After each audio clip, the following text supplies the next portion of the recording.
Ini jangan-jangan yang lain-lain ini lagi mampet gitu. Misalnya bagi-bagi konsesi, jangan-jangan konsesi-konsesi itu atau sektor-sektornya lagi nggak terlalu seksi gitu, nggak terlalu menjanjikan. Atau sudah terlalu kuat bagi-baginya sebelumnya. Iya.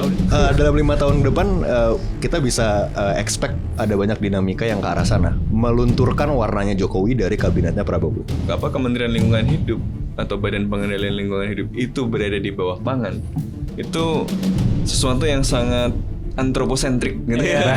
Ini dia. Lingkungan hidup aja digunakan untuk memenuhi kebutuhan manusia dan itu kebutuhan yang sangat sempit yang namanya pangan.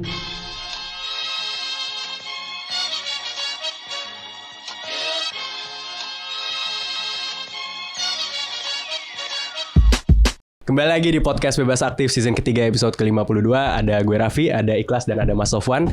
Kali ini kita kedatangan salah satu 52 ya? 52. Masih lebih sedikit jumlah Masuk. menteri. Masuk itu barang. Masuk itu barang. Baru mulai. Belum memperkenalkan bintang tamu kita, ada Kenzi Rivantia. Selamat datang. Terima kasih atas undangannya, Seorang teman-teman. pengamat politik, aktif di berbagai inisiatif anak muda, dan Twitternya juga banyak banget thread-thread bagus, terutama soal pertahanan sih. Kalau dia nge-tweet soal pertahanan harus didengerin. Apa Twitter lo kan? Boleh di follow @kenzi_sr. Kenzi_sr. Sir Kenzi apa gimana tuh? Aduh. Dan bersama Kenzi kita akan membahas isu yang lagi panas dalam beberapa hari ini. Kita akan membahas soal kabinet Prabowo Subianto, kabinet merah putih yang jumlahnya sangat banyak. Kita akan bahas dari segi struktur kabinetnya, jumlahnya, dan mungkin beberapa orang di dalamnya, termasuk soal Kemlu, karena sampai saat ini kita masih podcast HI ya, jadi kita punya interest lebih terhadap Kemlu. Tapi sebelumnya teman-teman boleh subscribe. Oke, belum mulai, tapi teman-teman boleh subscribe kita di Kontekstual di YouTube, dan follow sosmed kita di @kontekstualcom di Instagram dan di Twitter dan di TikTok. Dan jangan lupa support kita terus kalau kita bisa, agar kita bisa tetap berkonten dengan berkualitas, tambah banyak. Teman-teman boleh cek traktir kita, traktir.com/kontekstualcom kalau nggak salah, cek di sini atau di deskripsi, silakan kalau mau support. Oke, kita mulai. Jadi kita mulai dengan mengkontraskan apa yang terjadi dengan apa yang dikatakan oleh Prabowo sebelumnya. Kalau sebelum pengumuman menteri dia bilang kalau kabinet ini akan menjadi kabinet Zaken. Berkali-kali dia bilang kayak gitu. Dan gue mau mulai dari lo dulu, Kelas. Kalau menurut lo, apakah ini kabinet Zaken? Ya, kalau Zaken kabinet kan kita idealkan seperti dulu ya di zaman Soekarno gitu, kabinet Juanda ya. Kalau itu banyak isinya oleh orang profesional yang dia itu memang tidak terafiliasi oleh partai dan memang memiliki bidang masing-masing. Nah, kalau sekarang sih dibilang non partai atau profesional juga cukup banyak gitu ya. Tapi apakah itu berarti mereka kompeten dan relevan untuk di bidang masing-masing? Nah, ini kan yang Dan apakah benar-benar mereka tidak ada hubungannya sama partai? Tapi kan sebaliknya juga berlaku lah. Orang-orang partai bisa jadi teknokrat juga, bisa jadi profesional juga. Bisa ya. Cuman maksudnya kan dari secara istilah itu. Tapi yang pasti yang jadi highlight adalah jumlah dari anggota kabinet dan toping-toping yang lainnya juga itu juga berjumlah sangat banyak gitu ya. Karena untuk kabinet intinya sendiri itu ada 48 menteri ya. Dari sebelumnya di hampir 20 tahun, bukan hampir 20 tahun, 20 tahun terakhir itu 34 kementerian, itu strict segitu. Dan itu karena ada UU Kementerian Negara juga kan dulu tahun 2008. Tapi sekarang diubah jadi ada 48 menteri dan ada 56 wakil menteri. Nah, jadi lebih banyak lagi dan persebarannya masih macam-macam. Ada yang 1, ada yang 3. Ada yang 3 itu gila sih. Itu luar biasa. Dan juga ditambah ada 7 penasihat khusus presiden, 7 utusan khusus presiden, dan juga 1 staf khusus presiden. Jadi total final round-nya tuh ada sekitar 135 orang lah. Ya, selain jumlah kementerian juga ada nambah Kemenko, jadi kementerian koordinator yang menjadi koordinator dari kementerian juga nambah menjadi 7 gitu ya. Terakhir kayak 5 ya, kalau nggak salah ya, 5 menjadi 7, jadi ada 2 Kemenko tambahan. dan juga ya di antara banyak orang-orang di sini masih banyak juga keberlanjutan dari pemerintahan sebelumnya. Jadi Ya, berarti daripada Zakan kabinet ini second kabinet. Karena barang Second. 17 orang ya. orang banyak Jokowi. ya banyak internal rotation juga lah dari kabinet sebelumnya. Meskipun nama kabinetnya ganti. Ya mungkin ini bagian dari kontinuitas gitu. Ya, tapi banyak juga yang baru. Banyak juga yang baru. Gitu. Nah, tapi kalau dari Jadi bukan Zakan dan bukan second. Tapi ada Zakannya sedikit, ada secondnya sedikit. Seimbang, Mas. Ya. ya nggak bisa dibilang zaken dong kalau setengah-setengah. Betul. Nah Ken, kita ngomongin ukuran kabinet gitu ya. Banyak yang bilang ini bagi-bagi jabatan. Cuman gue mau bilang kayak gini, bagi-bagi jabatan itu kan nggak cuman sekarang doang. Pasti. Jokowi 2 periode, SBY 2 periode. Sebelum-sebelumnya pasti ada bagi-bagi jabatan. Ada orang-orang parpol, pengusaha, relawan itu pasti ada. Cuman kenapa saat ini kabinetnya bisa menggelembung? Kenapa sebelum-sebelumnya tuh bisa gitu ditahan di 3-4 dan tetap bisa bagi-bagi jabatan, tetap ada Nah, itu teknokratnya. menarik. Iya. Kenapa bisa begitu di era Prabowo? Salah satu alasannya mungkin gue kira dinamika sebelum pencoblosan ya. Utamanya terkait koalisi karena kan Bapak satu ini kan berusaha mengkooptasi sebanyak mungkin partai dalam koalisinya. Oke. Dan itu juga upaya yang terus dilakukan bahkan setelah pencoblosan kan. Jadi kita tahu sebelumnya Koalisi Indonesia Maju, Kim, kemudian sekarang berkembang jadi Kim Plus.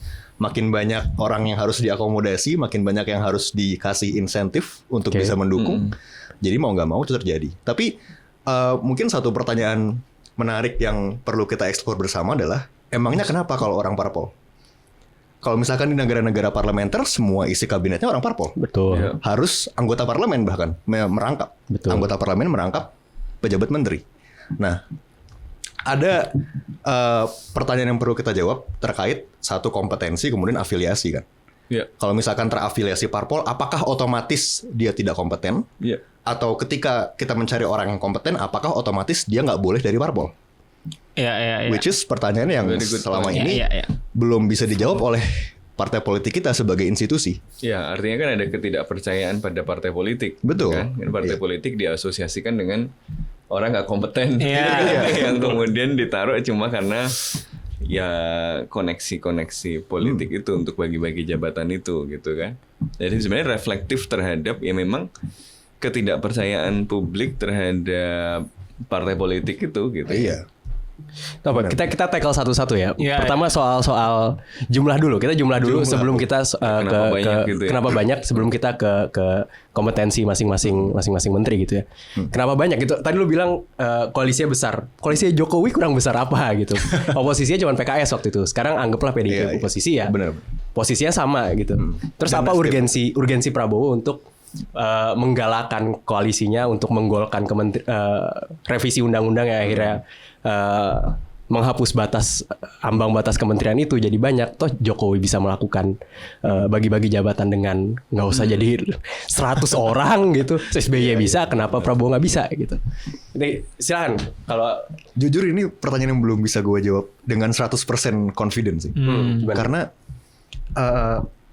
gue ingat revisi UU Kementerian Negara itu juga dikebut kan di akhir masa periode DPR sebelumnya. Kalau nggak salah cuma 3 hari atau 4 hari dari Bisa pembahasan lah. dibalik terus paripurna. Sekarang itu, Sah, ya. jebret. Masuk itu barang. Masuk tuh barang. Nah, berarti kan dari periode sebelumnya juga ada upaya untuk mempertahankan apa tuh namanya presence mereka di kabinet, dan yang sayangnya belum bisa gue jawab sekarang adalah kenapa ini perlu ditambah jumlahnya. Kalau misalkan argumen normatif untuk mendukungnya kan ini tugasnya banyak, tugasnya berat. Oke. Ada menteri yang lebih capek, ada menteri yang kelihatannya santai, jadi harus ada tugas yang dipecah-pecah. Mungkin ada dirjen yang dijadikan kementerian, kemudian ada badan yang dinaikkan levelnya jadi setara kementerian. Yang mana gue nggak melihat itu otomatis menyelesaikan masalah kalau misalkan concernnya adalah tugasnya berat. Kenapa nggak ada arrangement lain? Kenapa nggak misalkan urusan domestik kita serahkan ke Pemda, ada yang Oke. dipakai tugas perbantuan ke Pemda. dengan adanya desentralisasi dan segala macam. Gimana ya. Mas? Ya menurut gue nih kalau ngomong capek ya, semua orang capek. Semua orang capek. Tapi cuma ada sekitar 100 orang yang capek dijemputnya pakai Mercedes S-Class. Nah, itu jadi Ya, ini pakai strobo. pakai strobo. Jadi ke rumahnya cepat. Nah, jadi Ini lebih macet lagi dong. lagi. Tambah kemacetan. Jadi jangan disamaratakan, capek itu beda capeknya. Nah, ya. Dan kalau menurut gue alasan utama kenapa kabinetnya besar sederhana ya karena kepentingan yang ditampung besar gitu loh. Karena ini kan kalau kita lihat dari pergantian pemerintahan sebelumnya misalnya dari SBY ke Jokowi itu kan clear gitu bedanya gitu loh. Ini dulu zaman SBY partai-partai pendukung SBY orang-orang SBY ganti ke Jokowi. Nah jadi kan orang-orangnya clear berganti gitu. Tapi ini kan salah satu tema yang diangkat kontinuitas gitu. Jadi banyak orang dan ini ya dari hasil penelusuran kita itu ada sekitar 17 menteri yang ada di kabinet sebelumnya. Menteri second. Iya, menteri second yang kemudian ada lagi di kabinet sekarang. Nah, itu kan udah lebih dari 10% atau mungkin 15% dari komposisi kabinet itu banyak berisi orang-orang lama. Yang kepentingannya ya mungkin nggak sepenuhnya selaras dengan sekarang tapi yang merupakan balas jasa atau titipan gitu kalau kita bisa bilang dari orang-orang di pemerintahan sebelumnya yang juga in part sudah membantu dalam pemenangan Prabowo Gibran gitu kan kemarin. Itu satu ya, selain itu dari pernyataan sebelumnya. Yang kedua itu dari partai-partai gitu kan. Karena vibe yang ada sekarang dan mungkin juga berkaitan dengan kenapa dari dulu kayaknya undang-undang Kementerian Negara masih di-keep aja gitu kan kalau dulu kan 34. Ya. Karena ya emang budaya it boils down kalau menurut gue itu budaya oposisi yang udah semakin berkurang di kita gitu kan. Karena dulu ya misalnya menambah Jokowi itu salah satu agendanya adalah untuk reformasi birokrasi dulu kan. Makanya dia kementerian tetap 34 dan bahkan ada yang digabung dan lain sebagainya gitu kan. Jadi hal itu tuh di-keep karena salah satunya ada rongan-rongan juga dari oposisi gitu dong. Kayak kenapa ini kayak salah satunya dalam hal basic yang mengkritisi kalau misalnya kementerian terlalu banyak atau ya kementerian jadi terlalu bagi-bagi kayak bagi-bagi jatah dan akhirnya tidak menjadi sesuatu yang efisien bagi pemerintahan. Tapi ini enggak. Orang dan by orang maksud gue ya elit politik itu mikirnya dari awal ya emang gimana untuk dapat kue dari kekuasaan ini aja gitu loh. Jadinya ini kenapa ya akhirnya meskipun kalau dari dulu orang masih berpikir ya menurut gue ya emang kena pola pikirnya gitu kan masih berpikir untuk beroposisi tapi sekarang orang berpikir ya gimana caranya dapat bagian dari kekuasaan aja gitu loh. Ini itu kalau kata Ronggo Warsito nih menangi zaman Eden. Artinya ketuman ya kita masuk ke dalam zamannya gila kalau nggak ikut gila kebagian. Iya gitu. Harus ikut-ikutan gila. Nah iya jadi ya kalau menurut gue itu two of the main reasons sih dari ini. Mas Sofwan, menurut saya ada satu hal juga. Apakah mungkin ini kegagalan Pak Prabowo untuk mengelola kepentingan-kepentingan itu? Maksud gue adalah kenapa semuanya harus menteri? Kenapa nggak wakil? Kenapa nggak ada komisaris BUMN? Ada apa? That's exactly itu. Kenapa gitu? Jadi menurut gue apa gitu? Menteri semua. Tadi yang pertama bahwa ini beda konteksnya dengan yang sebelum-sebelumnya karena tadi ada tema keberlanjutan tadi dan yang sudah outgoing itu masih ingin juga punya pengaruh gitu kan. Tapi yang baru juga pengen masukin orang-orang dong, gitu kan. Jadi ya udahlah diakomodasi sebagian, terus yang baru juga dia masukin gitu kan. Karena nggak bisa kemudian digantikan sepenuhnya. Di sisi lain pada proses perjalanannya ada orang yang tadinya di luar pengen masuk juga. Gitu. Ya kartu negosiasinya adalah posisi kabinet juga gitu kan. Kenapa kabinet? Kenapa bukan yang lain? Menurut gue ini kemudian juga tentu saja ini educated guess aja ya. Mungkin nggak educated juga gitu ya. Tapi berdasarkan track record gitu lah. Ini sebenarnya juga tanda yang kurang baik ya gitu ya. Kalau kita lihat kenapa kartu yang bisa digunakan adalah posisi menteri, berarti kartu-kartu yang lain itu sedang tidak menjanjikan kan. Misalnya gini, kalau biasanya orang itu kan mengambil jatah dari kekuasaan itu melalui beberapa hal ya. Satu adalah akses terhadap konsesi-konsesi melalui kekuasaan. Jadi nggak perlu masuk, tapi kemudian misalnya dapat jatah tambang, dapat jatah ini, dapat jatah itu, gitu ya.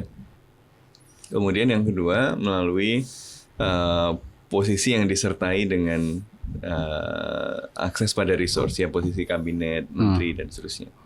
Ketiga melalui ya anggaran. Setelah itu jadi nggak langsung menterinya tapi bagi-bagi anggarannya. Setelah itu melalui permainan anggarannya, gitu kan, anggarannya udah dibagi, nanti setelah itu dimainkan gimana, misalnya dari situ ada kickback dalam jumlah tertentu gitu ya.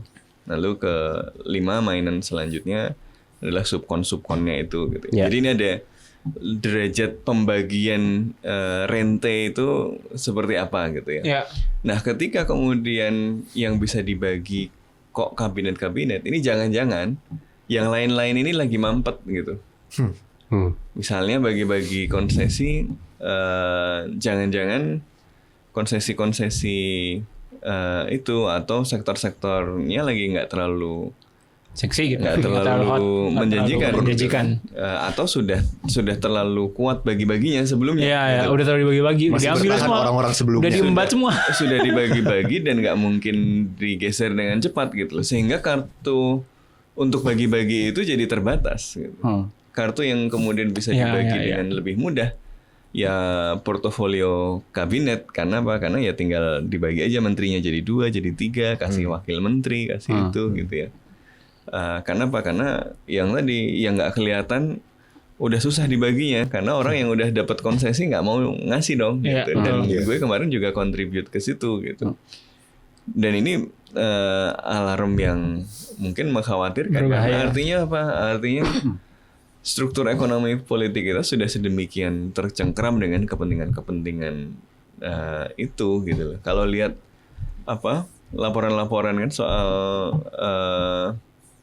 misalnya dokumenter-dokumenternya Watch Dogs gitu kan, kelihatan kan misalnya, atau laporan-laporan dari NGO soal konglomerat yang dapat konsesi ya, batu bara, hutan dan macam-macam itu kan akhirnya kemudian terhubung dan sudah dibagi-bagi sedemikian rupa gitu. Sehingga yang mungkin mengkhawatirkan justru ya memang sudah nggak ada yang bisa dibagi lagi di luar posisi-posisi kabinet gitu. Karena yang paling simple, paling gampang lewat itu. Itu alasan kedua. Jadi yang pertama betul tadi karena second kabinet tadi gitu, karena ada yang nggak ikhlas mau berhenti. Dan temennya Prabowo banyak kan, dia dari 2009. Betul. Nah, jadi yang baru mau harus masuk, yang lama nggak mau pergi. Akhirnya ya jadi gede gitu. Kedua, struktur bagi-baginya itu mampet di luar kabinet ini. Kenapa? Karena sudah terlanjur dibagi-bagi sebelumnya, gitu kan? Sudah komisaris ini, komisaris itu, konsesi tambang ini, konsesi tambang itu gitu. Habis dibagi apa lagi? Ya udah menteri gitu kan, dan wakil menteri dan yang lain-lain. Itu alasan ekonomi politiknya. 3, alasan politik hukumnya. Karena kalau sebelumnya orang lihat undang-undang masih ya udahlah, banyak dikit-dikit, mereka nggak berani ngubah macam-macam. Lah ini mereka melihat bahwa ternyata sebelum-sebelumnya undang-undang dasar pun diubah dengan cepat dan ternyata bisa-bisa aja, oke-oke aja. Walaupun mungkin diketawain orang, dikritik orang, wah kok begini kok begitu. Ya yang termasuk itu jalan aja, tetap masuk aja gitu kan. Ya belajar dari presiden itu apa yang menghalangi saya untuk melakukan hal ini gitu kan. Jadi ya menurut gue tiga hal itu sih yang membuat kenapa kabinetnya kemudian jadi gede banget gitu. Dan ini bukan tanda yang cukup menggembirakan sebenarnya. Gitu. Nah, it sets precedent juga kan. Habis pemerintahan Prabowo segini lagi nggak? Kan gitu. Bahaya banget, presidennya bisa jadi snowballing ini. Kedepannya makin banyak. Makin banyak. Nggak ada presiden karena nggak diatur 34 undang-undang. Dan yang jelas kemudian aja. Konsekuensi keuangannya, konsekuensi administratifnya. Ini secara rule of law aja nggak bagus gitu loh.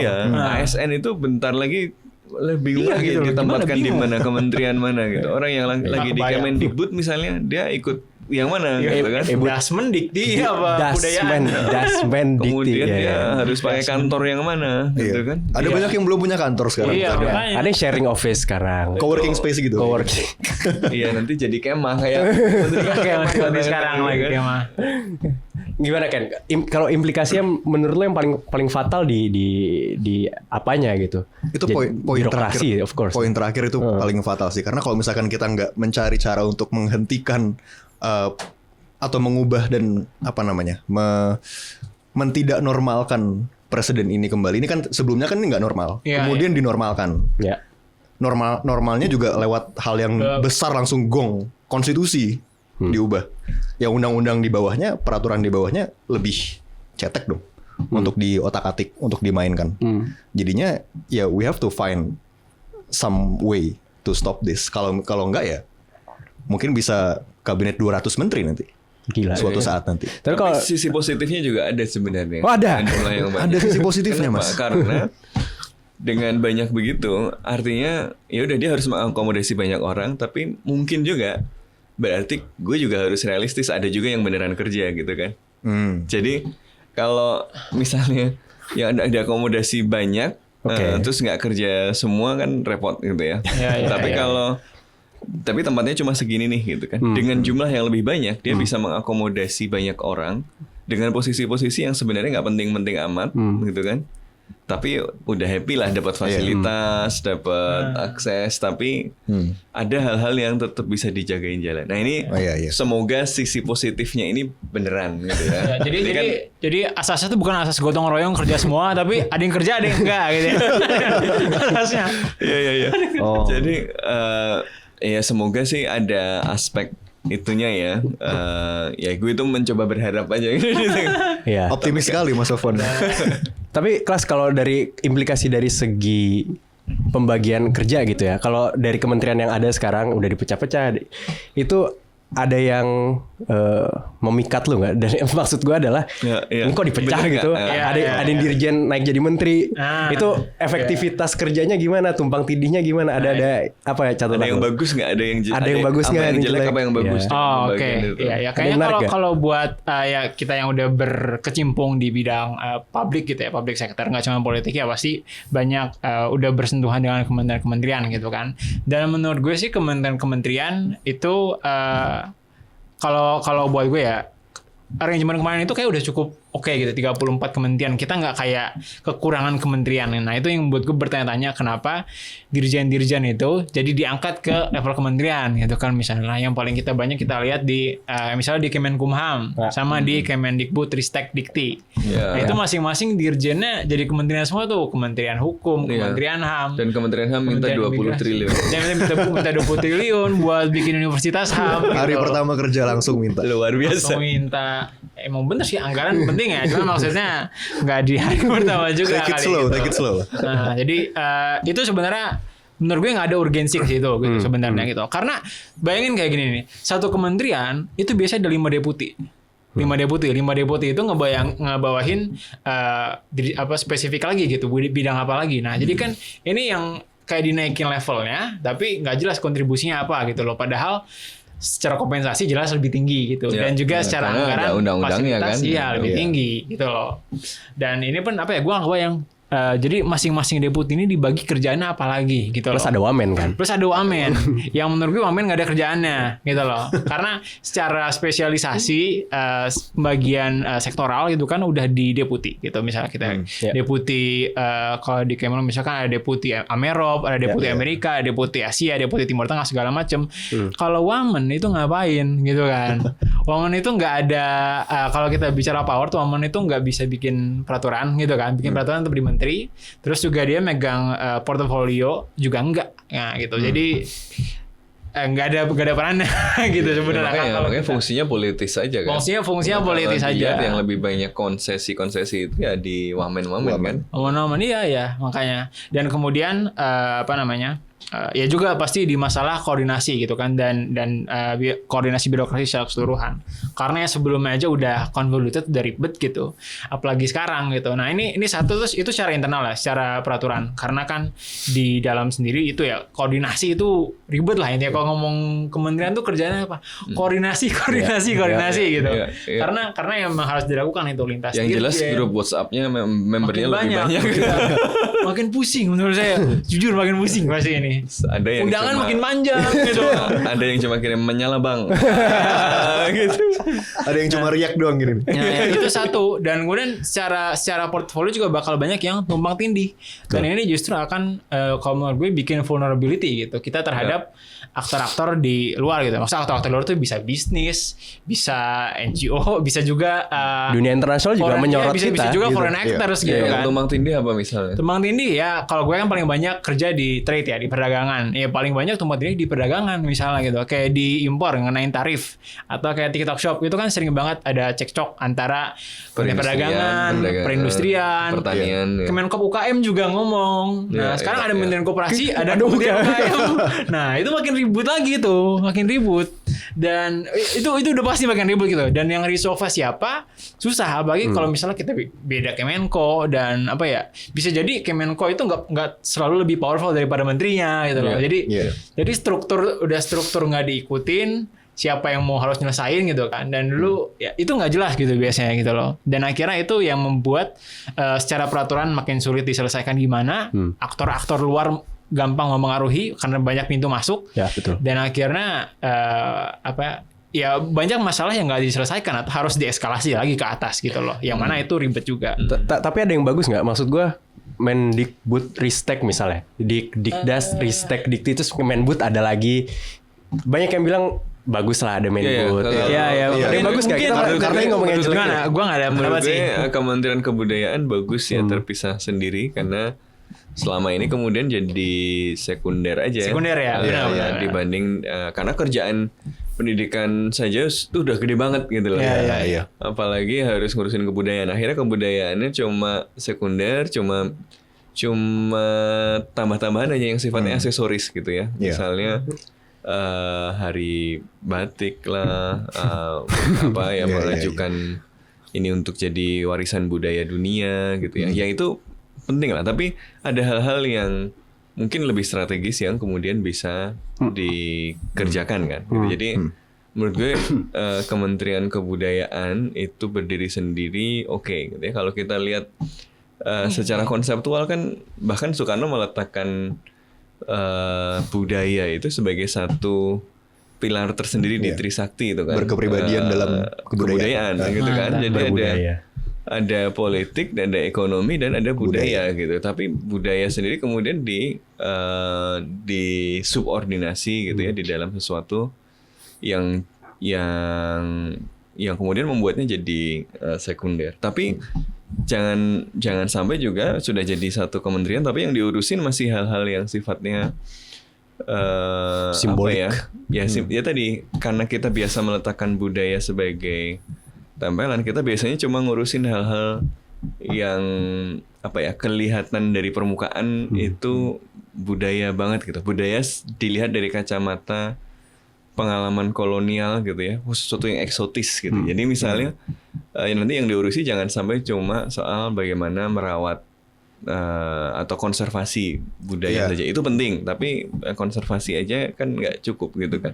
Kemudian jangan sampai juga ya cuma akhirnya jadi kayak ngirim orang pergi ke sini, pergi ke situ gitu ya, tapi nggak ada tujuan strategisnya. Jadi nggak cuma konservasi atau malah komodifikasi kebudayaan gitu kan. Yang mengkhawatirkan kan justru kemudian budaya dilihat cuma sebagai komoditas ekonomi gitu kan, sehingga bagaimana caranya membuat kebudayaan bisa laku gitu kan. Makanya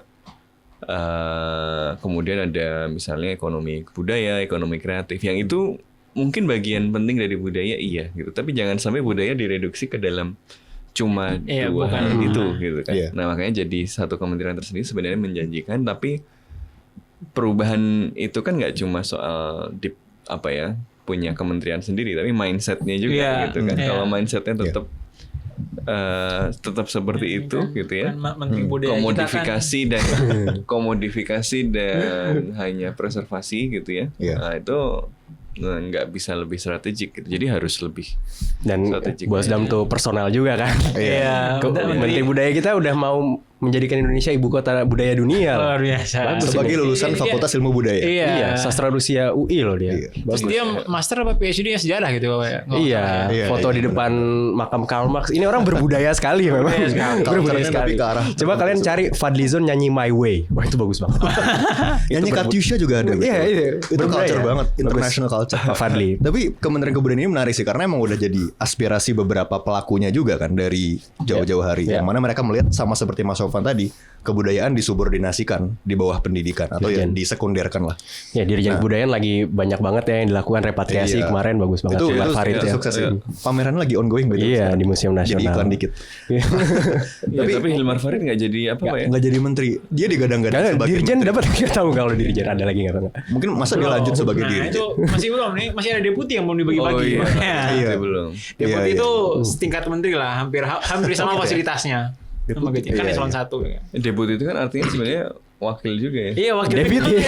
Wamen, Wakil. deputi. Minister, Vice Minister, Deputy. Iya, ya Beda vice lagi. minister sama deputi. Atau assistant to the minister beda lagi. Mungkin beda. soal sorry satu lagi soal Iya. Kementerian Budaya nih Iya. berhubung menterinya juga Jadi Kementerian Budaya. Boleh. satu hal lagi menambahkan dari Mas Sofan tadi adalah supaya jangan sampai Kementerian Kebudayaan dijadikan sarana bagi pemerintah untuk membentuk kebudayaan in their own view tanpa mempertimbangkan Ya, apa yang sebenarnya mendisiplinkan. iya, karena kalau misalkan berkaca dari Uni Soviet, Menteri Kebudayaan ya. Ini berhubung menterinya juga studi Rusia kan. Rasovia. Kalau di Uni Soviet kan Kementerian Kebudayaannya mengarahkan masyarakat untuk membentuk budaya tertentu kan, bukan memberikan ruang bagi mereka mengembangkan budaya sendiri. Jadi yang ada adalah budaya-budaya yang sebelumnya ada mungkin dihilangkan secara paksa. Didisiplinkan ya, yang Didisiplinkan. yang direstui yang mana gitu. Iya, yang tidak sejalan sama pemerintah. Luar biasa. Kasihan sekali. Udah jadi satu policy paper sendiri buat main boot ya. Nggak, ada beberapa hal yang menarik sebenarnya. Jumlah ini kan kemudian ngaruh ke portofolio dan cakupan kewenangan. Persis. Iya, persis. Yang menarik juga misalnya keuangan kan sebenarnya Sri Mulyani sama Prabowo itu kan gosip-gosipnya hubungannya nggak baik misalnya. Ya, gitu kan. kaget juga dia main Q lagi sih. Lanjut Terus, lagi. masuk lagi. Tapi katanya gosipnya, tapi belum tahu ini benar atau enggak. Wah, bocor halus juga ini. Bocor juga kita nih. Kewenangannya akan lebih terbatas kan daripada Kementerian Keuangan yang sebelumnya sangat powerful. Oh, gimana tuh? Kalau gosip-gosipnya akan kembali ke zaman-zaman awal Orde Baru, Oh. kayak di mana Bappenas Oh iya, akan ada menjadi lebih punya Wah, keren tuh kalau gitu. perencanaan. Selama ini kan perencanaan cuma Benar, menyediakan kita perencanaan dokumen doang. teknokratis, Nggak tapi punya taring kita. kekuasaan untuk Kepenyanggaran. untuk menentukan macam-macam Ya, kan ya, di benar. di Dewa Keuangan gitu kan. Ya, ya, ya. Dewa Kemakmuran. Jadi itu yang kemudian mau digeser. Jadi Sri Mulyani yang sebenarnya Prabowo itu mungkin ada ketidakcocokan personal ya, kan ada cerita-cerita Ya. soal Anggaran alutsista ya. pertahanan alutsista yang dipotong dan seterusnya, sehingga yang kita dengar gosipnya Sri Mulyani nggak masuk lagi gitu kan. Tapi ternyata komunitas internasional responnya dengan pergantian agak negatif karena mungkin ini salah satu orang yang paling dipercaya Washington gitu kan. Jadi ya mau nggak mau harus ada di situ. Tapi ya tadi kemudian disesuaikan misalnya portofolio. Tapi ini semua spekulasi loh, ini gosip-gosip. Udah ada draft ini undang-undangnya. Tapi Kemenq juga menarik karena sebelumnya kan isunya adalah akan ada badan penerimaan. Iya.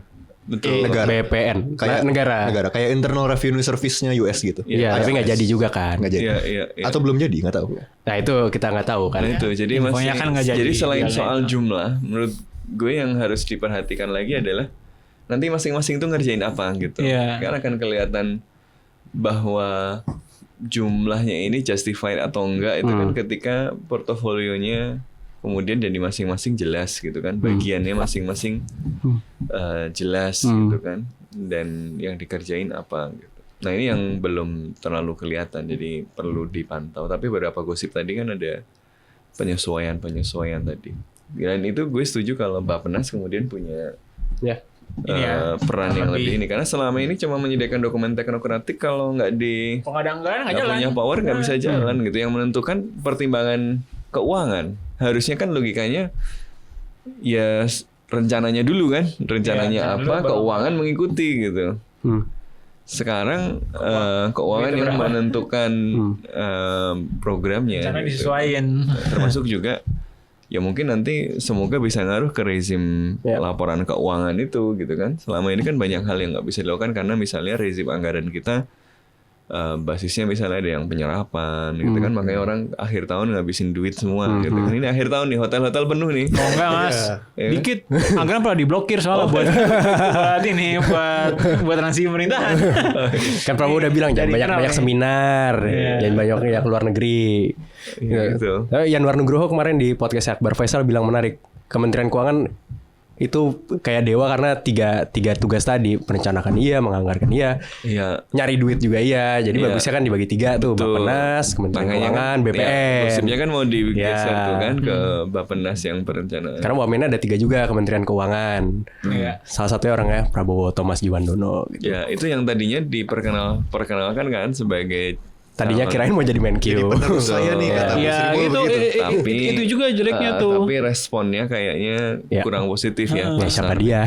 Nah itu tren jelek juga, kayak maksudnya ini kan ada kementerian. Terus ada nama tuh yang floating aja gitu loh. Kayak mau di kementerian mana bebas gitu loh. Atau kalau nggak bisa menteri wamen itu kan kelihatan sangat kompromistis banget gitu loh. Jadinya nggak emang bukan buat dia punya expertise spesifik di portofolio apa, tapi emang buat dapat posisinya gitu loh. Nah tadi kita ngomongin ada 17 orangnya Jokowi gitu ya, tapi bukan orangnya Jokowi sih dari menteri sebelumnya let's say orangnya Jokowi gitu. Tidak semuanya orang Jokowi tapi kan. Iya, tapi sebagian besar orang Jokowi. Kali aja tiba-tiba nggak suka Jokowi, kita nggak tahu. Tapi pidato Prabowo di MPR kemarin itu menarik buat gua karena itu kayak dia kayak menjadi dirinya sendiri setelah berbulan-bulan tertahan gitu. Itu dia yang menjadi Capres tahun 2014 sama 2019 itu tuh isi pidatonya kayak gitu. Dimana di dalam pidatonya juga banyak mengkritik Jokowi gitu. Nah, merefleksikan ke kementerian kabinetnya Prabowo secara tidak langsung tentu saja. Dia bilang pemerintahan kurang berani lah, banyak orang miskin, bla bla bla bla. Iya, itu menarik ya. Gitu. Ayo kita dukung keberlanjutan. Tapi ini angka kemiskinan begini. Iya. Apa yang mau dilanjutkan bos? Jadi sebenarnya Anda mau melanjutkan atau mau enggak? Jangan cuma ngeliat data statistik. Jangan cuma kita anggota G20 tapi masyarakat masih banyak yang miskin. Iya. Which is exactly kebalikan dari apa yang sudah dinarasikan oleh pemerintah sebelumnya. Iya. Yang cuma seremoni-seremoni. Jadi tuan rumah. Jadi mana sebenarnya? Saya aslinya 2 orang. Nah, tapi kalau ngeliat merefleksikan ke komposisi kabinet 17 let's say orang Jokowi. Sisanya orang-orang Prabowo atau mungkin orang-orang baru, ada Kim Plus yang tadinya lawan di Pilpres kan. Menurut lu warna kabinet ini tuh seberapa Jokowi, seberapa Prabowo, seberapa yang lain gitu menurut lu? Sangat warna-warni sih. Sangat warna-warni. Maksudnya gini, prospeknya ke depan tuh kita bisa melihat apa? Kayaknya sebelum pemilu orang-orang akan memperkirakan ini seenggaknya 90% Jokowi. Oke. Ada yang sampai 90%. ada yang sampai maksudnya enggak secara statistik begitu ya, cuma sangat-sangat Jokowi. Sangat keberlanjutan. Tapi setelah menang dan kemudian dinamika yang terjadi, kita ngelihat ya begitu, yang di retain dari kabinet sebelumnya atau mungkin afiliasi yang di retain dari pemerintahan sebelumnya kan nggak sama persis. Jadi kan dari satu partai pun bisa beda faksi gitu ya. Itu benar. Seperti yang Mas Sofwan bilang tadi, ada orang baru masuk kemudian diakomodasi juga.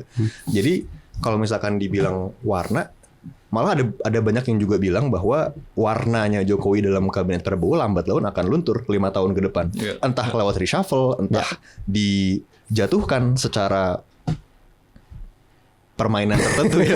Gue mau ngomong apa? Menjelaskannya gimana nih? Tapi dalam 5 tahun ke depan kita bisa expect ada banyak dinamika yang ke arah sana, melunturkan warnanya Jokowi dari kabinetnya Prabowo. Nah, tapi ini poin menarik bahwa ini memang masih awal gitu. Jadi salah satu penjelasan kenapa banyak tadi kan ya karena yang lama masih nggak mau pergi, yang baru tetap mau naruh orang gitu kan. Jadi gede gitu. Problemnya adalah ini yang lama nanti lambat laun dikecilin atau enggak gitu kan. Atau ya udah akan tetap banyak di situ gitu kan. Tapi kemudian portofolionya nanti seperti apa. Jadi ini kayak apa ya? Ini baru permainan permulaan di mana masing-masing dikasih kartu aja semuanya. Kartunya masih banyak semua nih gitu kan.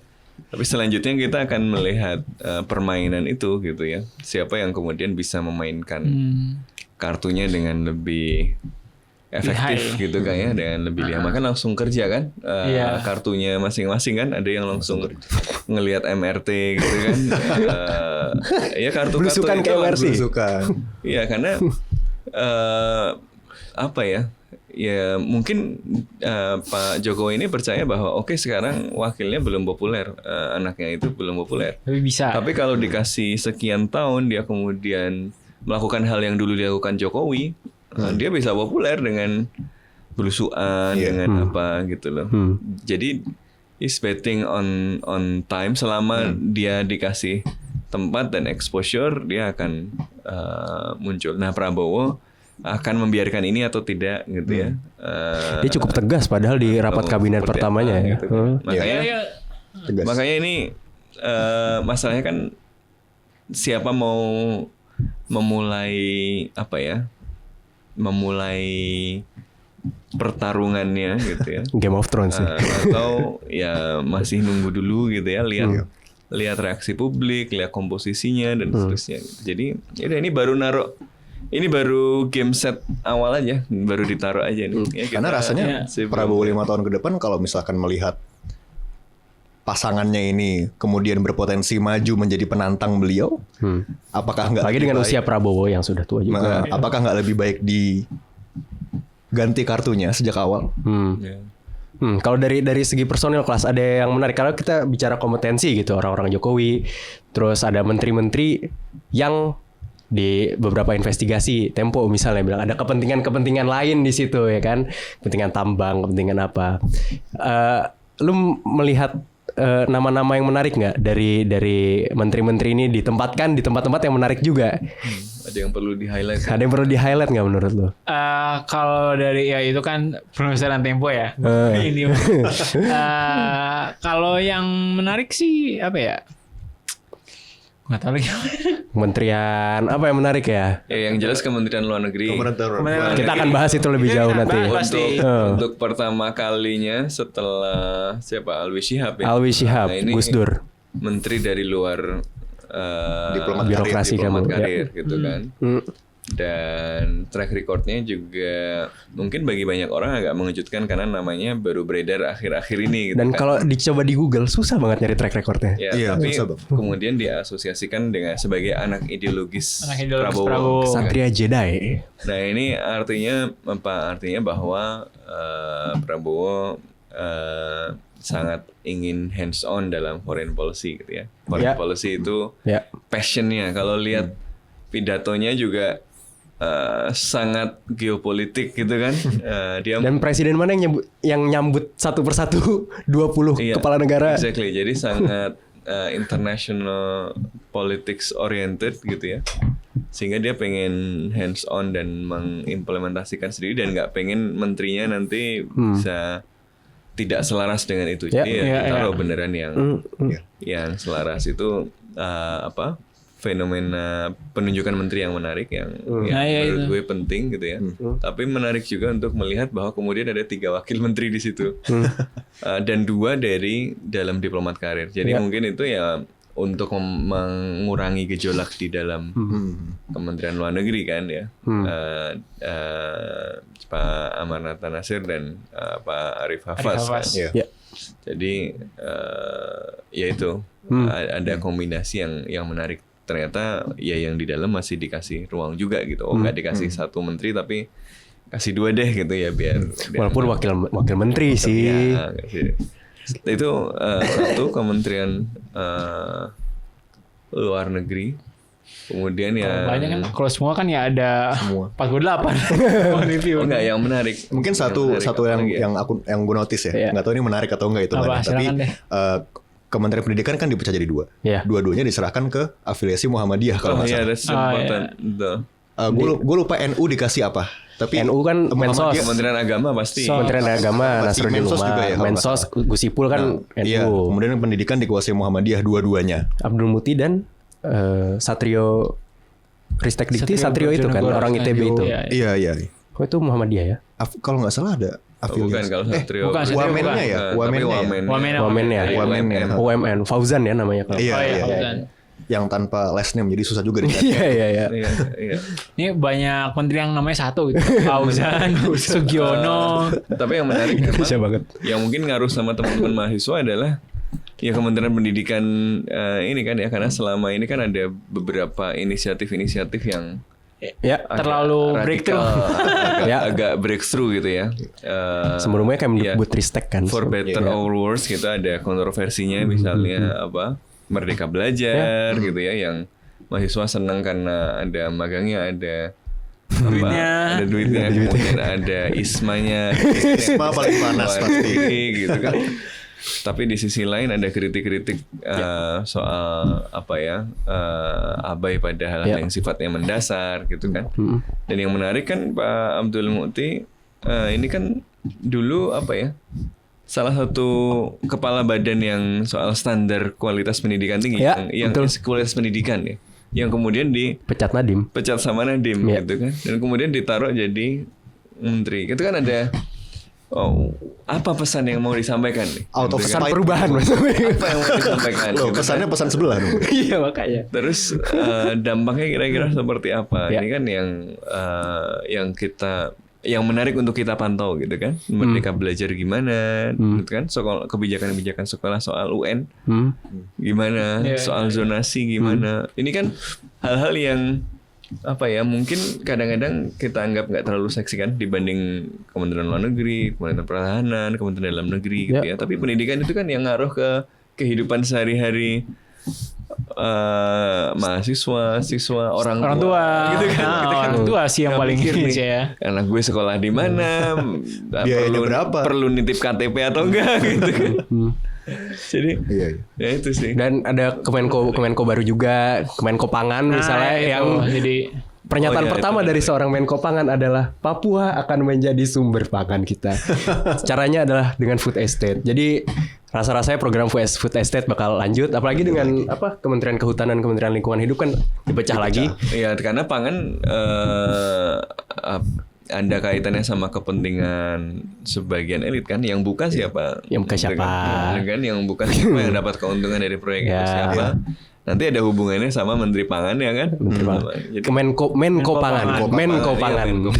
Tapi kemudian menarik Kementerian Kehutanan di bawah Kementerian Koordinasi Pangan. Jadi apakah kehutanan akan dieksploitasi Fokusnya untuk karena pangan? Kementerian Kehutanan Framingnya udah fokusnya kelihatan kan, Apa framingnya. kabar konservasi hutan kalau misalkan dimanfaatkan Nah, untuk itu pangan? kan semua? urusan Kementerian Lingkungan Hidup. Nanti ada clash di situ kan. kalau Kementerian LH di bawah siapa ya? eksploitasi. Kalau LH. LH itu di bawah. Kementerian Lingkungan Hidup atau Badan Pengendalian Lingkungan Hidup itu berada di bawah pangan, itu sesuatu yang sangat antroposentrik gitu ya. Nah, ini dia. Lingkungan hidup aja digunakan untuk memenuhi kebutuhan Manusia. dan itu kebutuhan yang sangat sempit yang namanya pangan gitu. Iya. Hutan disubordinasi di bawah pangan gitu ya. Jadi ya Ya. ini hal yang mungkin agak mengkhawatirkan juga gitu ya. Karena ya berarti mungkin akan ada ekspansi Eksploitasi. food estate gitu ya, eksploitasi yang kemudian mungkin tidak memperhatikan Ya. sustainability dengan Ya di pidato cukup Prabowo serius nggak gitu sekalipun ya. ngomong soal Tidak perubahan ada iklim. keyword iklim perubahan nggak ada. nggak ada. Nggak ada sama sekali. Nggak ada Yang ada sustainability. kita punya sumber daya alam yang kaya itu yang dia bilang. Bahkan di bagian tantangannya nggak ada. Kan dia Nggak ada. menyebutkan tantangan Nggak ada. internasional banyak. Nggak ada. Gue nonton Nggak ada full. climate nggak change ada. di situ. Nggak ada. Gue nonton full. Nggak ada. Kerjaan. Nah, ini penting nih, perlu diingatkan. Bagaimanapun Ini sudah penting. jadi presiden kita, Ya. gitu ya. Ya dalam proses yang more or less ya kemudian masuk dalam sistem demokrasi kita, ya udah kita harus ingatkan. dorong, kita ingatkan ya supaya isu penting ini nggak kelewat, supaya tidak disubordinasi dalam Ya. cara berpikir yang salah tadi gitu ya. Oke. Ya. Ya, tapi kalau satu dari gue yang menarik sebenarnya tadi kan udah di-mention ada beberapa orang juga yang emang ini kan kelihatan ya loyal-loyalnya Prabowo yang kelihatan di tempat-tempat yang dia pengen speak up gitu kan. Kayak tadi di Kemlu gitu. Ya itu jadi karena Prabowo ingin mengambil peran lebih dalam kementerian dalam foreign policy Indonesia gitu kan. Dan juga ada beberapa kayak Mayor Teddy di Setkap yang mana dengan itu juga masih mayor gitu ya, dan ditempatkan di TNI yang kemudian juga menjadi mengkhawatirkan bagi presiden dui fungsi gitu kan, karena Seskap tidak seharusnya ada di jabatan yang bisa diisi oleh TNI karena ada daftarnya tuh, nggak ada Seskap sebenarnya. Tapi ya itu tetap dilakukan juga. Ya emang kalau penempatan loyalis sih sudah berlangsung dari lama gitu ya. Sudah dari dulu emang selalu ada. Tapi ini juga kenapa terus ada? Ya ini kenapa signifikan? Karena di bidang-bidang ini itu presiden kemudian bisa lebih gampang gitu kerjanya, karena kan beda gitu. Kalau misalnya udah sama dia kayak dari 10-20 tahun ke belakang, itu pasti chemistry-nya udah seamless lah gitu. Wah itu TikTok gue isinya Mayor Teddy sama Prabowo. Ya, jadi udah tahu nih, tanpa harus ngomong ke dia udah tahu nih, ini bapak nggak suka gitu misalkan. Ini dia nggak suka gitu atau gimana. Tapi kalau misalnya sama orang-orang yang luar gitu yang beda, misalnya baru ketemu menlunya dari internal gitu kan, dari internal kementerian, tapi nggak pernah ada omongan sama Prabowo sebelumnya, pasti ada, bukan ada gesekan ya, tapi lebih butuh proses gitu lah, komunikasi lebih back and forth, lebih nggak nyambung lagi sebelumnya. Jadi ini emang, jadi orang-orang yang emang kita lihat loyalis Prabowo itu mesti lihat di sektor-sektor yang emang bakal diseriusin gitu, atau emang bakal benar-benar dipegang banget sama Prabowo gitu. Termasuk Kemhan ya, Syafri Samsudin itu Prabowo Pol itu. Itu kementerian serius. Seangkatan ya di Akabri kalau nggak salah. Di Akmil ya dia seangkatan. Tumbuh besar bersama, dan berarti kita bisa melihat orang prioritas Prabowo dari penempatan orang di kementerian gitu. Kementerian bener, mana tadi yang kata Mas Sofwan, ada yang kerja, ada yang enggak. Tapi yang kerja di kementerian penting. Yang enggak kerja ya menteri koperasi lah gitu misalnya. Kalau bahasa yang lain. Bahasa Orbannya Budiari maksud lu. Iya, jadi yang menarik adalah di hal-hal yang Prabowo anggap penting dia taruh orangnya dia. Orang-orang dia gitu ya. Terus permintaan dari yang lain ada mungkin yang tapi banyak juga yang ditaruh hore-hore aja gitu kan. Tim hore. Persis. Nah, salah satu orang kepercayaan Prabowo yang ditaruh, kita bahas Kemlu ya sekarang. Masuk nih. Adalah Sugiono gitu. Yang di 2 hari pertama langsung terbang ke Rusia untuk menghadiri KTT BRICS gitu. Kan lu melihat apa dari pemilihan Sugiono ini yang tadi udah dibilang ini bukan diplomat karir. Pilihan yang sebenarnya sebelum Sugiono banyak nama-nama yang bermunculan kan sebenarnya. Bahkan gue sempat dengar Fadlizon, Fadlizon ya. Fadlizon, Mutia Hafid, kemudian Pak Abdul Qadir Jailani dari internal. Gue nggak tahu orang Retno ngajuin nama siapa ya, tapi itu banyak yang diajukan, tapi akhirnya Sugiono wakil komisi 1 which is yang bidangnya hubungan luar negeri, pertahanan dan lain-lain, wakil dulu sekretaris pribadinya Prabowo, dan sekarang jadi menteri luar negeri. Apa yang kita bisa tangkap dari pemilihan ini? Ya, seperti yang tadi kata Mas Sofwan bilang, dia mau intervensi langsung, dia mau hands on ke jadi menlu de facto-nya tuh Prabowo gitu. Kalau misalkan dibayangkan di negara parlementer, misalkan Prabowo Perdana Menteri, dia megang portofolio foreign minister juga. Melalui Sugiono of course. Cuma kalau misalkan di presidensial kan ada formalitasnya. Soal 2 hari pertama dia terbang ke Rusia, emang kebetulan aja tanggal summitnya kan berbarengan dengan transisi kita juga. Cuma, jadi bukan mau ngomong bahwa saya pro. Tapi BRICS tadi kita udah bahas sebelum kita mulai. BRICS kan diundang nih KTT, konferensi tingkat tinggi. Artinya kepala negara yang diundang. Prabowo mengirimkan menterinya. Ini apakah bisa dilihat sebagai Prabowo tidak mementingkan BRICS on one side, tapi kalau misalkan di sisi lain secara teknis emang beliau lagi sibuk mengurusi internal? Atau interpretasinya silakan di... Atau hati-hati, jadi menganggap ini penting dan tetap mengirimkan high profile, tetapi nggak dia langsung karena dia mau kunjungan pertama kan punya makna simbolik, nanti mungkin ke Cina, Jepang gitu kan. Benar. Dan dia udah berkunjung juga dari sebelumnya, udah di highlight kan. Sejak dia jadi presiden terpilih. Jadi ini apa ya? Ini manajemen simbol aja gitu kan. Yang lebih menarik daripada Sugiono hadir di KTT BRICS adalah apa yang terjadi di sampingnya. Karena beliau bertemu secara bilateral dengan banyak negara. Sugiono. Itu udah di tweet kalau nggak salah di Twitter Kemlu. dia ketemu sama otoritas Palestina pertama kali yang dia ketemui. Kemudian kalau nggak salah Malaysia juga ditemui. Gue lupa beberapa negara lain yang mana ini mungkin bisa menyeratkan juga prioritasnya. Ya. Yang diutamakan terlebih dahulu. Tapi Menak langsung ketemu sama utusan Amerika Serikat. Menarik juga itu. Nasaruddin Umar. Iya, Menak. Yang mana juga di media sosial beberapa hari terakhir dibahas beliau ada asosiasi dengan satu Waduh, diangkat lembaga bernama American Jewish Committee. Oke. AJC. Fellowship. Fellowship. Iya. Judaism ya. Ya itu bisa Menarik nih. Ada Sedap-sedap. ada menarik kepentingan. Maksudnya ya. di foreign policy-nya kita keras mendukung Palestina, mungkin di balik layar ada sesuatu hal yang terjadi, kita nggak tahu. Tapi Mas Sofwan, Prabowo ini kalau gue lihat ada semacam kontradiksi gitu ya di pidato dia waktu di MPR itu benar-benar agak-agak kalau gue bisa bilang arogan ya, atau ada banyak ketakutan terhadap asing gitu. Asing. Asing. Nafas proteksionismenya itu tinggi sekali. Tapi di sisi lain dia begitu akrab, begitu luas menyambut para kepala negara, kepala pemerintahan dan special envoy, sangat luas lah untuk diplomasi dan lain-lain.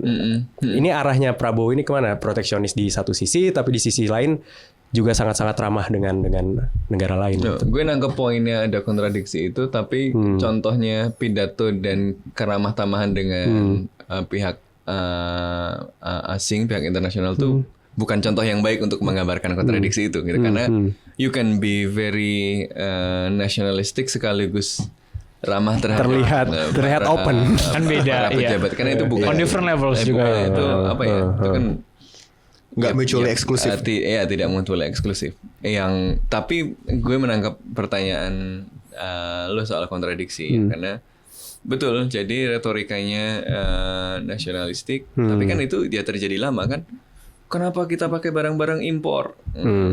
Jangan lagi kau bilang antek asing. Nah, tapi keluarganya pakai impor, misalnya yang sebelum-sebelumnya juga gitu kan. Ya kan banyak juga yang begitu. Gitu. Jadi bukan hal yang baru sebenarnya perbedaan retorika dengan yang dilakukan gitu. Makanya ya retorika atau pidato ini indikator awal aja. Ini salah satu source saja. Nanti kita lihat kebijakannya akan seperti apa gitu. Apakah retorikanya sama atau enggak? Ya kan dulu awal-awal Presiden Jokowi pidato winter is coming, gitu kan, reformasi PBB, reformasi institusi keuangan internasional misalnya. Itu poin-poin dari Kemlo itu. Ini dijauhin. Harus atau enggak? Yang nulis Tom Lembong kan pidatonya. Terusnya gitu. Jadi ya kita tunggu lah. Pidato ini apa ya, indikator awal aja. Orang tentu akan melihat ini sebagai sesuatu yang penting tentu, tetapi dalam kebijakan nanti kan dia kan dipengaruhi banyak hal, tidak hanya outlook individual gitu, tapi juga ada misalnya tekanan struktur, sistem internasional kan yang membatasi pilihan-pilihan yang tersedia.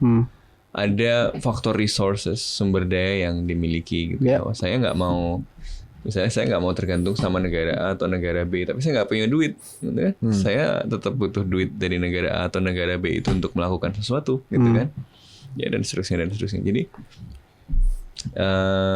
apa ya, outlook personal yang sifatnya retoris itu hanya satu dari sekian faktor. Kalaupun dia mengimani pidatonya sendiri dengan sungguh-sungguh, belum tentu dia bisa mengimplementasikannya dengan ya struktur internasional yang melingkupinya, keterbatasan resource yang ada, politik domestik yang kompetitif ya dan seterusnya. Jadi faktornya banyak.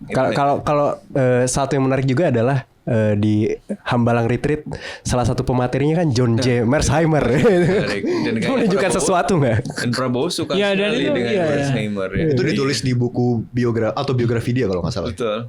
Ya, karena apa ya, Mersheimer ini kan salah satu pemikir HI yang sangat populer, ya, sangat ternama, sangat mudah dibaca, offensive realist, dan karena simplicity-nya mudah dimengerti juga, mudah dimengerti karena simple gagasan, gagasannya soal great power politics. Jadi kekuatan realisme itu kan memang simplicity-nya, gitu, sehingga dia bisa diterapkan dalam banyak kasus gitu ya. Tapi itu juga sekaligus kelemahannya, itu kan karena kemudian kita melihat hubungan internasional hanya dalam kacamata power politics yang kemudian membuat kita punya keterbatasan imajinasi dan keterbatasan keinginan untuk melihat hal-hal lain yang juga penting gitu, tetapi kemudian direduksi sebagai sesuatu yang tidak penting karena yang penting cuma itu doang gitu kan. Nah ini yang kemudian menurut saya ya akan menjadi hal yang penting untuk kita amati gitu ya. Kalau misalnya outlooknya adalah outlook Mersheimerian gitu ya. Kira-kira seperti apa? Merssheimer itu kan yang bicara soal there is a gathering storm gitu, di dunia kita hari ini kan, rise of China dan Amerika itu kan isu utamanya sekarang gitu. Dan saya kira Prabowo melihat itu dan menginternalisasikan itu kan. Dia misalnya menulis soal risiko konflik Taiwan, kan, risiko Laut Cina Selatan dan seterusnya, which is good gitu ya. Dia memahami geopolitik itu sangat baik tuh, dan kepala negara harus begitu. Yang kemudian harus didorong adalah kemudian apa gitu kalau begitu, gitu kan. Kalau kemudian kuncinya misalnya hanya memperkuat kapasitas si negara ini sendiri karena currency utamanya adalah power gitu kan. Apakah konsekuensinya misalnya pada kalau begitu kita meninggalkan institusi yang dianggap tidak efektif untuk menjaga itu. Misalnya apakah kemudian kita akan memilih untuk going alone atau membangun aliansi atau membangun misalnya kerjasama keamanan yang lebih konkret, lebih erat dengan negara-negara lain, atau kita misalnya masih mempertahankan ASEAN. Ini pertanyaan-pertanyaan konkret ini kan yang kemudian harus kita elaborasikan. Kalau misalnya percaya realisme atau liberalisme atau yang lain, ya wajar aja. Kita pasti punya inclination towards a particular theoretical framework gitu kan. Dan dengan background militer, ya realisme sangat cocok gitu kan, ya, sangat cocok gitu. Problemnya adalah tadi kemudian setelah itu apa konsekuensinya gitu kan. Jadi ini hal yang baik sebenarnya, bahwa presidennya membaca, presidennya punya patokan intelektual dalam memahami. Itu presidennya membaca. Tapi lanjut. Nah, masalahnya kemudian bagaimana menerjemahkannya gitu kan. Saya kira itu sih. Oke. Ya menurut gue emang tadi sebelum itu Prabowo udah sangat suka memberikan warnanya ya, meskipun kita bilang tadi masih ada tema keberlanjutan. Tapi secara on a practical level kayak tadi misalnya ngasih pelatihan kayak gitu ya, ngasih seminar, kemudian dia juga ngelantik menterinya di hari pertama langsung sampai malam jam 9 itu.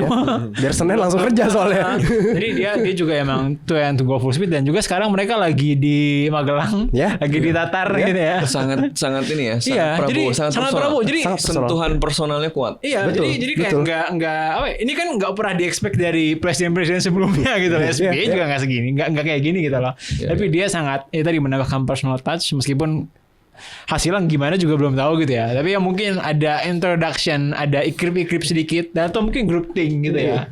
Meskipun agak jauh kalau mau ke sana antara di kabinet dia ini ya.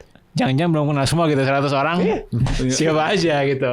100 orang udah cukup buat bikin perkemahan rame gitu kan. Di Magelang sana. Ini lagi di kemah lagi pada bakar ini marshmallow gitu. Indomie.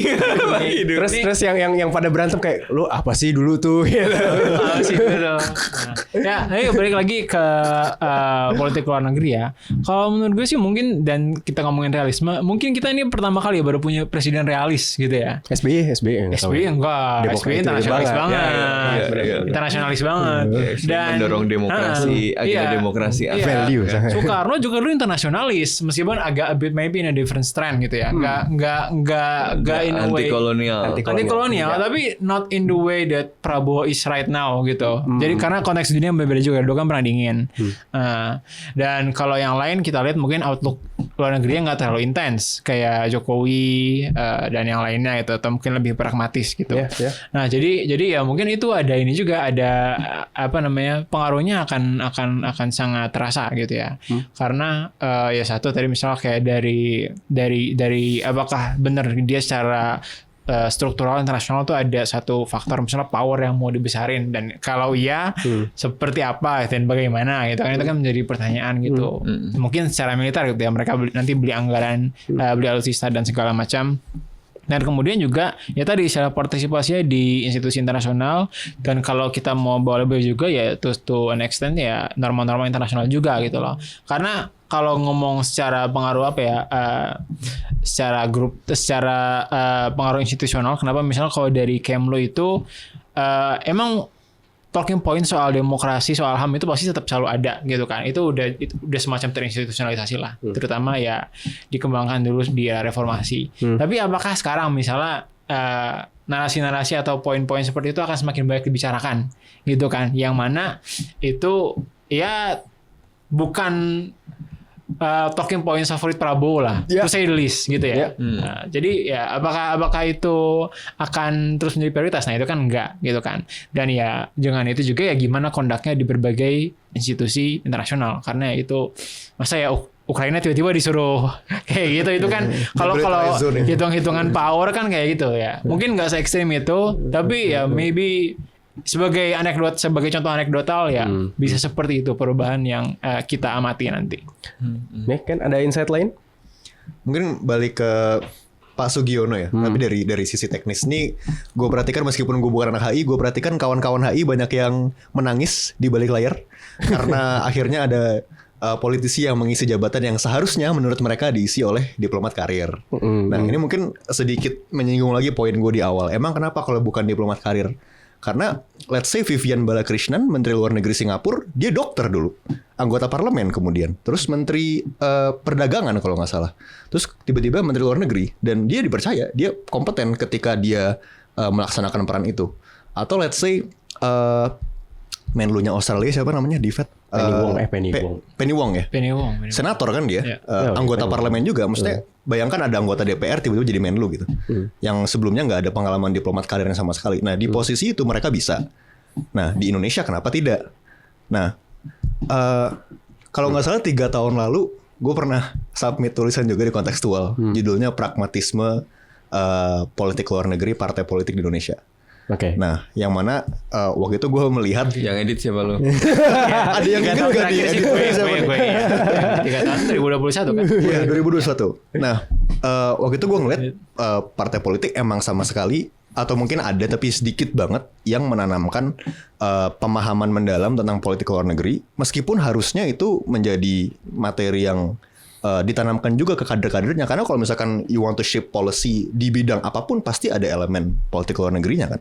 Dan kalau itu nggak dipahami oleh kader partai, dan bahkan di tataran praktis diplomasi pun nggak dianggap kompeten atau nggak ditanamkan kompetensinya, jadinya adalah sekarang reaksi publik ketika melihat kader partai mengisi. Justru kaget ya? Iya kaget, karena mereka ngelihat, oh ini kompetensi yang diperlukan untuk jadi Menlu sama sekali nggak ada di kader ini.